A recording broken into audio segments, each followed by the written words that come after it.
Article 44 of the Indian constitution जो कि uniform civil code से रिलेटेड है, साथ ही साथ ये डीपीएसपी का पार्ट है। DPSP article 36 of the Indian constitution से लेकर article 51 of the Indian constitution तक आता है। गवर्नमेंट को किस तरीके की पॉलिसीज बनानी जानी चाहिए, गवर्नमेंट को किस क्षेत्र में काम करना चाहिए, गवर्नमेंट को इंस्पिरेशन इस बात की कहां से मिलती है, तो ये मिलती है डीपीएसपी पे।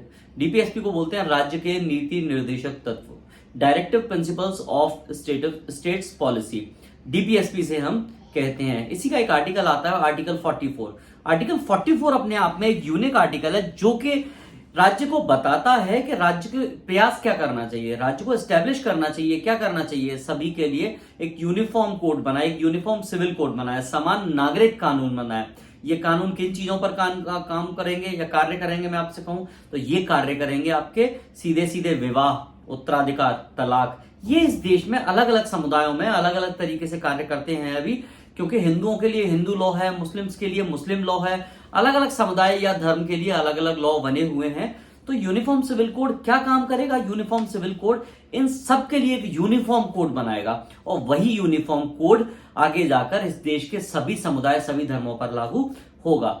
वर्तमान में बात करूं तो यूनिफॉर्म सिविल कोड क्या इस देश में अभी लागू है कहीं? हाँ जी, तो भारत के दो राज्य, पहले नंबर पे गोवा आता है और दूसरे नंबर पे आता है उत्तराखंड।